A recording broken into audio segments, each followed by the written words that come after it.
আজকের এই ব্লগটা তোমাদের সাথে শেয়ার করতে একটু টাইম লেগে গেল। আজকের আর ভিডিওটা মিনি মানে মিনি ব্লগ নয়, একটু লার্জ, একটু লেন্দি হয়ে গেছে, কারণ সবার মতন এইবারে জামাই ষষ্ঠী আমাদেরও 2 দিন ধরে হয়েছে। চলো দেখিনি আমরা 2 দিন ধরে জামাই ষষ্ঠী ঠিক।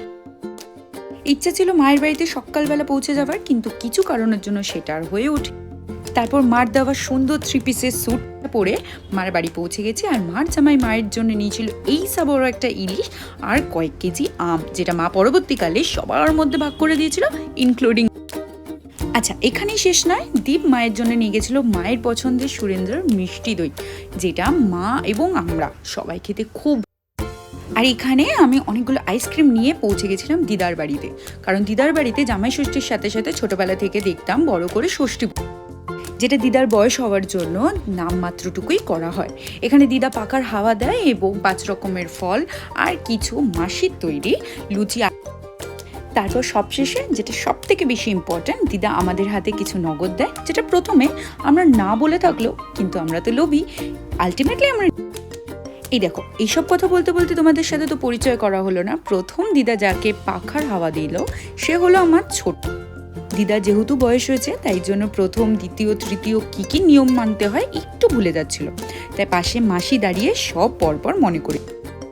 তারপর দিদা মেশোর জন্য একটা সুন্দর শার্ট কিনেছিল। আর এখানে আমাদের পরিবারের সবচেয়ে ক্ষুদে সদস্য, সে চেষ্টা করছিল শঙ্খফু দেওয়ার। 5 বার চেষ্টা করলেও 6 বারের বেলায় কিন্তু সত্যিই সে শঙ্খফু দিতে। আর এই দিন বেসিক্যালি আমার কোনো কাজ করার ছিল না বলে আমি ক্যামেরাটুকুই ধরেছিলাম, যেহেতু স্মৃতিগুলোকে আটকে রাখা যায়, পরে তোমাদের সাথে শেয়ার। এবার দিদার জামাইয়ের পর নাচ জামাইয়ের টান। আর অদ্ভুতভাবে মামা বাড়িতে এতদিন ধরে আমি একমাত্র মেয়ে ছিলাম, মানে নাতনি ছিলাম। আমার বিয়ের পর দিদা দীপকে পেয়ে যেন আলাদাই একটা খুশিতে থাকে। দীপকে দেখলেই আলাদাই একটা আশীর্বাদ করে, মুখে সর্বক্ষণ হাসি নিয়ে। অ্যাকচুয়ালি দিদা দীপকে ভীষণ ভালোবাসে। আর এদিকে বাড়িতে শান্তি বজায় রাখার জন্য দীপের পর আমার টার্ন। আর দিদা ভালো করে আমার মাথায় যেন একটু বেশিক্ষণ টাইম নিয়েই পাখাটা। মামা বাড়িতে এতদিন আমি সব থেকে বেশি ইম্পর্টেন্ট পার্সন, আর এখন সব থেকে বেশি ইম্পর্টেন্ট পার্সন হলো আমার বোন। আর ঠিক তার জন্যই আমার পরপর ওকেও ষষ্ঠীর পাখার হাওয়া দেওয়া হয়। এইখানে সবকিছু মিটিয়ে চলে গেছিলাম আবারও মায়ের কাছে। দিদার যেহেতু বয়স হয়েছে তাই জন্য মা বললো আগে দিদার কাছে সেরে, তারপর আমি জামাই ষষ্ঠীর বাকি নিয়মটুকু পালন করি। ভিডিওর প্রথমে তোমাদের সাথে শেয়ার করলাম যে জামাই ষষ্ঠী উপহারে মা আমায় দিয়েছে 3 পিসের স্যুটটা, আর দীপকে দিয়েছে এই এতগুলো ড্রাই ফ্রুটস, কারণ মার মতে এতগুলো ফল দেওয়ার থেকে সুন্দর এই ড্রাই ফ্রুটসগুলো দেওয়া। আর এইসব ড্রাই ফ্রুটস দেওয়ার কারণ আরেকটা হলো যে দীপের অভ্যাস আছে যে রাত্রিবেলা ঘুম থেকে উঠে কিছু খাওয়ার, আর এইটা হলো সব থেকে ভালো অপশন। আর দীপের ইচ্ছে ছিল একটা হোয়াইট কালারের শার্ট কিনবে, তাই আমি আর দীপ মিলে সাউথ সিটি শপার স্টপে গিয়ে সেটা কিনে নিয়েছি, আর তোমাদের সাথে শেয়ারও করলাম। আর এবার হলো মেইন পার্ট, মানে খাওয়া দাওয়ার। দিনটা শনিবার হলেও, মানে ভেজ ডে থাকলেও আমাদের বাড়িতে নিয়ম যে কোনো শুভ অনুষ্ঠানে মাছ হওয়াটা খুব।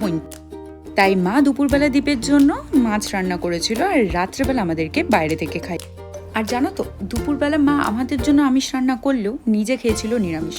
আর এইটা লক্ষ্য করে দীপ আর আমি প্রথম থেকেই ঠিক যে রাত্রিবেলা মায়ের পছন্দ মতো নিয়ে আসা হবে চাইনিজ খাবার, মানে মায়ের পছন্দের মিক্সড ফ্রাইড রাইস আর হট গার্লিক চিকেন। আর আমরা নিয়েছিলাম চিকেন, আর সঙ্গে আমার পছন্দের শাহরুখ খানের मैं हूं ना চালিয়ে ডিনারটা কমপ্লিট করি।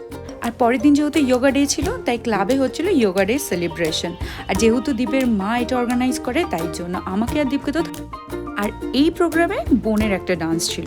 আজকের দিনটা আর একটু বেশি হেক্টিক, তাই প্রোগ্রামের শেষ পর্যন্ত থাকলাম এবং তারপরে বাড়িতে তাড়াতাড়ি শুরু করলাম জামাই ষষ্ঠীর রান্না। মেনুতে ছিল 5 রকমের ভাজা, ইলিশ মাছ ভাজা তেল এবং দই পাবদা, সর্ষে ইলিশ, আর ছিল চিংড়ি মাছের মাছ। জানো তো, জামাই ষষ্ঠী আমার রান্নাবান্না শেষ হয়েছে আর বাইরে শুরু হয়ে গেছে বৃষ্টি, তাই বেশি দেরি না করে সঙ্গে সঙ্গে খেতে বসে গেছি।